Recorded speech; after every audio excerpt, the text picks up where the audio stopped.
जय हिंद अभ्यर्थियों, शिक्षार्थियों, विद्यार्थियों।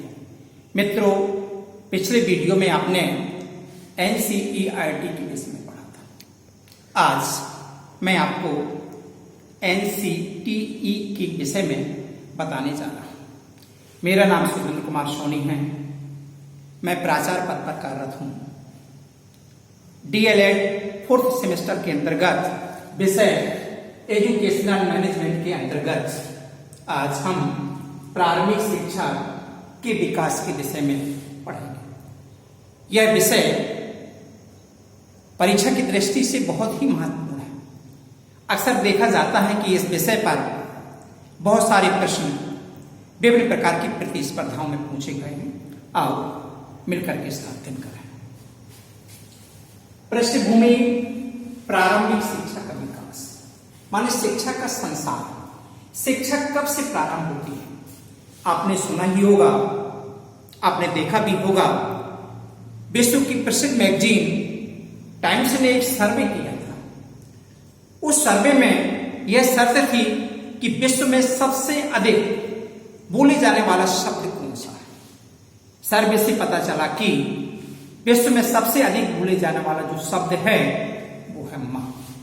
अर्थात कहने का मतलब यह है कि मां के दुलार से, मां के प्यार से प्रारंभिक शिक्षा का जन्म होता है। मां ब्रह्मा, विष्णु, महेश से भी श्रेष्ठ होती है।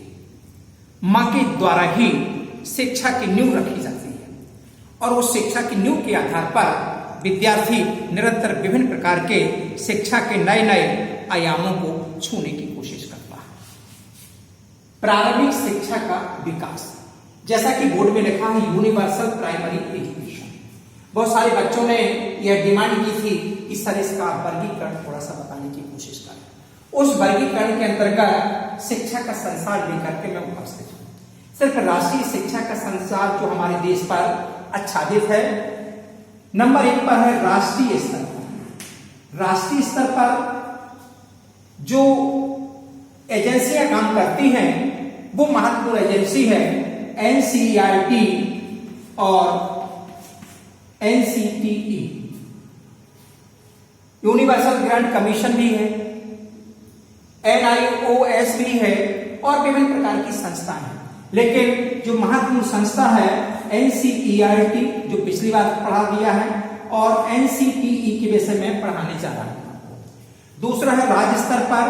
राज्य स्तर पर जो संस्थान काम करती है शिक्षा के लिए वो है आपकी SCERT और PNP माने परीक्षा नियामक प्राधिकारी। फिर जिला स्तर पर इसके लिए डाइट होता है। डाइट में खंड शिक्षा अधिकारी भी होता है, BSA होता है, और स्थानीय स्तर पर खंड शिक्षा अधिकारी होता है। यह जो वर्गीकरण है वो 4 स्तर पर है, राष्ट्रीय स्तर पर, राज्य स्तर पर, जिला स्तर पर और स्थानीय स्तर पर। परीक्षा की दृष्टि से ज्यादा महत्वपूर्ण राष्ट्रीय स्तर पर है और आपका जिला स्तर पर डाइट की भूमिका को लेकर के है। आइए आज इसका अध्ययन करें। देखें आप, प्राथमिक शिक्षा प्रत्येक बच्चे का सबसे महत्वपूर्ण एवं बुनियादी आधार है। प्रत्येक बच्चे का जो महत्वपूर्ण बुनियादी आधार है वो है आपकी शिक्षा। क्योंकि शिक्षा के बिना विद्यार्थी एक भी पल नहीं रह सकता है। शिक्षा के बिना मनुष्य पशु के समान है। जीवन का जो निर्माण है वो शिक्षा पर ही आच्छादित होता है या शिक्षा के द्वारा ही उसका प्रतिबिंब बनता है। राष्ट्र का यदि परिवर्तन संभव है, राष्ट्र यदि प्रगतिशील है, राष्ट्र आगे की ओर बढ़ रहा है, इसका मतलब यह है कि वहां की जो प्राथमिक शिक्षा है उसमें बहुत सारी शक्तियां निहित है। क्योंकि प्राथमिक शिक्षा ही शिक्षा की मूल जड़ होती है, मूल पत्थर होती है, नींव का पत्थर होती है और वही आपका मील का पत्थर भी है। शिक्षा सीखने की सुविधा और ज्ञान कौशल, मूल्यों, विश्वासों और आदतों के अधिकरण की प्रक्रिया है। अर्थात आशय यह है कि शिक्षा के द्वारा हमें ज्ञान कौशल मिलता है, ज्ञान कौशल से हमारे मूल्यों का विकास होता है। मूल्यों के विकास के बाद में हमें आस्था और विश्वास पर जोर होता है, समझते हैं और हमारी अच्छी अच्छी आदतों का विकास होता है और उन आदतों के विकास के आधार पर हम इस संसार में आगे की ओर कदम बढ़ाते हैं। आइए आज इसके उद्देश्य देखें किस प्रकार से है। उद्देश्य बच्चों में जागरूकता लाने का प्रयास करता है, आत्म विकास के साथ अवसर के रास्ते भी खोलता है।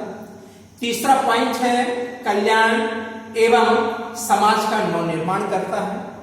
सामाजिक, संज्ञानात्मक, सांस्कृतिक, भावनात्मक, शारीरिक कौशल इत्यादि का विकास करता है। युवा मस्तिष्क, रणनीति, बौद्धिक विकास, नैतिक भावना का उदय भी इस शिक्षा से होता है। अर्थात प्राइमरी शिक्षा हमारे लिए बहुत ही अत्यंत आवश्यक है। मित्रों, एनसीटीई के विषय में आओ अध्ययन करें। राष्ट्रीय शिक्षा परिषद, कुछ किताबों में आपको अध्यापक शिक्षा परिषद भी लिखा होगा। इसको संक्षिप्त में एनसीटीई भी कहा जाता है।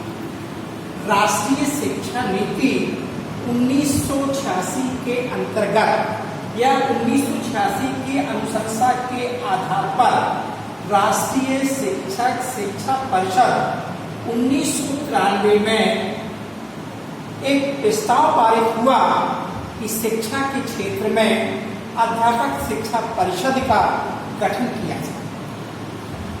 17 अगस्त 1985 को भारत में राष्ट्रीय शिक्षा परिषद की स्थापना की। इसको इंग्लिश में national council of teacher education, इसकी जो महत्वपूर्ण भूमिका है वो टीचर एजुकेशन है, माने अध्यापक प्रशिक्षण से संबंधित। यह संस्था अध्यापक शिक्षा के क्षेत्र में महत्वपूर्ण योगदान देती है। बीएड, डीएलएड, एमएड,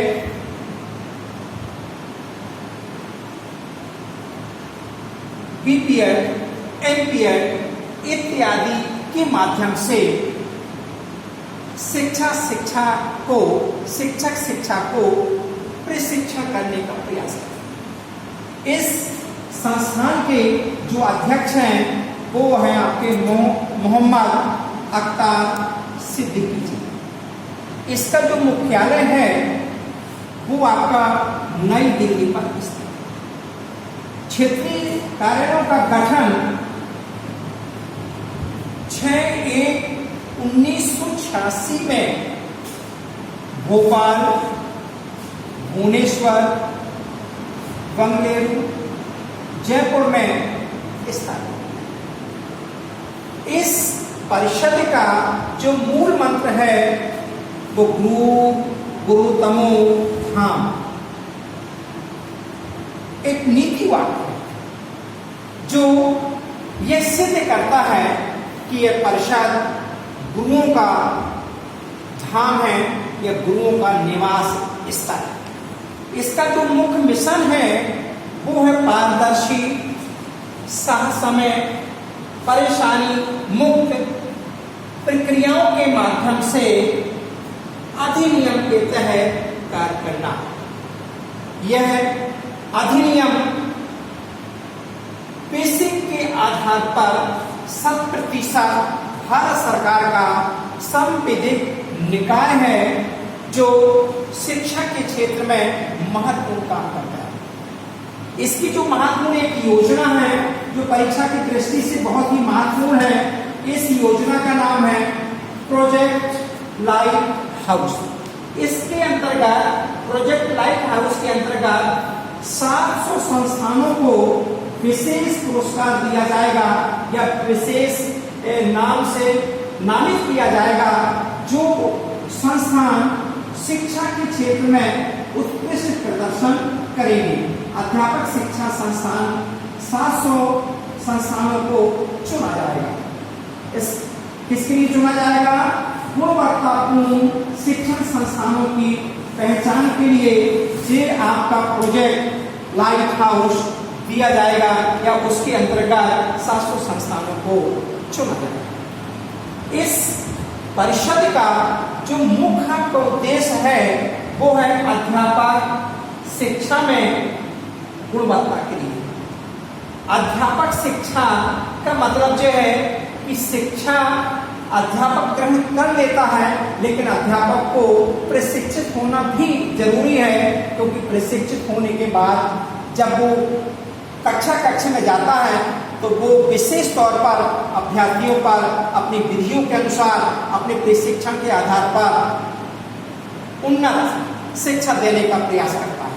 दूसरा है पठन एवं संचार कौशल, और इस शिक्षा के अंतर्गत पठन पाठन में भी संचार में भी अपना योगदान देने की कोशिश करता है। स्वतंत्रता एवं आत्मनिर्भरता, इस प्रशिक्षण से व्यक्ति में स्वतंत्रता भी आ जाती है और आत्मनिर्भरता की भावना भी आ जाती है। प्रशिक्षण कला को विकसित करने के लिए यह संस्थान बहुत ही कारगर है। यह संस्थान अपना विशेष योगदान रखती है। इस संस्था के द्वारा विभिन्न प्रकार के अध्यापक शिक्षा प्रशिक्षण करके शिक्षा के क्षेत्र में बहुत सारे परिवर्तन नवाचार लाने की कोशिश करते हैं। आज मित्रों, आपने NCT के विषय में पढ़ा। नेक्स्ट कक्षा में आपको हम गाइड के विषय में विस्तार से बताने की कोशिश करेंगे। आज के लिए सिर्फ इतना ही। जय हिंद अभ्यर्थी।